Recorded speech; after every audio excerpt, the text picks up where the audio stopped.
On the subject of A Taste of Meat, the fanfiction. So, this story is an Equestria Girl story and is a Sunset Shimmer story. And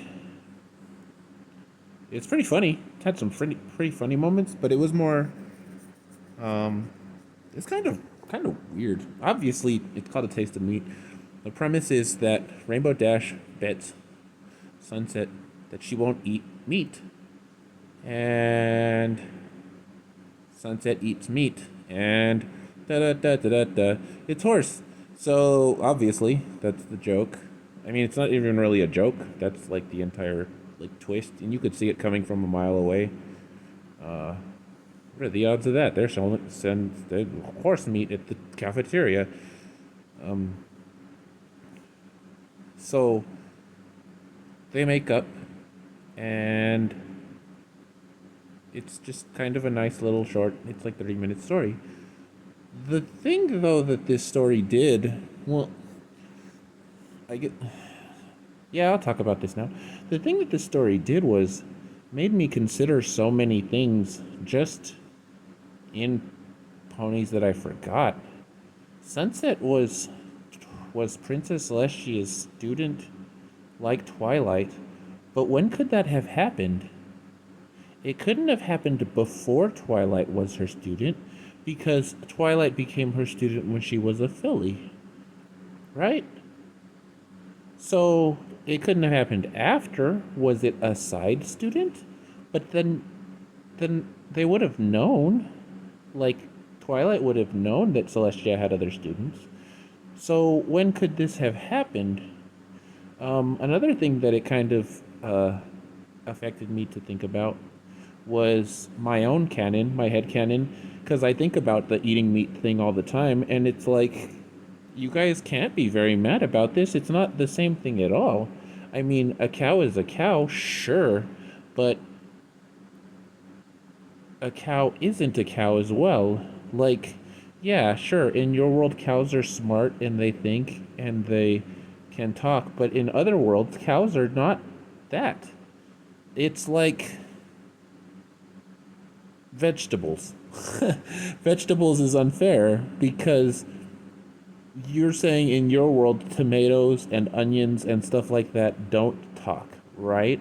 So if you go to another world where vegetables and stuff do have thoughts and do talk, you wouldn't eat them because that would be the same as eating the cows from your world. It doesn't, you can't do that. Sentience doesn't mean you shouldn't eat it, because you gotta eat. What is it? You can't, it just doesn't make sense. Like, you can't, cows in Equestria talk, therefore you shouldn't eat cows on Earth because cows in Equestria talk. Okay, following that logic, you eat vegetables in both because vegetables don't talk or have brain sentience in either of those. Right. So then what do you do if I take you to a world where vegetables do have sentience and do talk? Then, like, say, for example, Adventure Time. The Land of Ooh, I think it's what it's called. Their candy talks, right? So there are probably lands where vegetables, or universes where vegetables do talk and do have sentience, right? They think the Land of Ooh does. Isn't lemon grab a lemon? That's a fruit, no? Or a vegetable? So then, by that logic, if you traveled to that land, then you going back to home in Equestria would be, well, this is different because these vegetables are different. Yeah, in the same way where if you go to the Equestria Girls world, the animals are different. It's not, you can't judge other worlds based on your world and say that they're the same or that you have the same thought processes about them. So,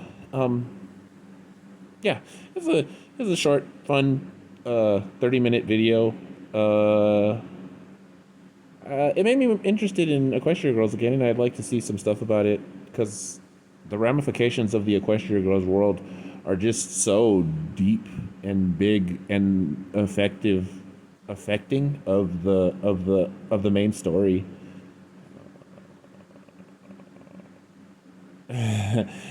And I'd like to see more of that. This story was pretty decent. It was not meh. It was good. I gave it a 3 stars out of 5 stars. If I put it on the hierarchy of stories, though, it probably doesn't make top 3. It's just not as good as any of the 3 that are in top 3. If it's comedy, yeah, Naked Singularity still wins, and then this is second. But this isn't even considered a comedy story. It's considered slice of life, dark, and uplifting. So, yeah. 3 out of 5 stars.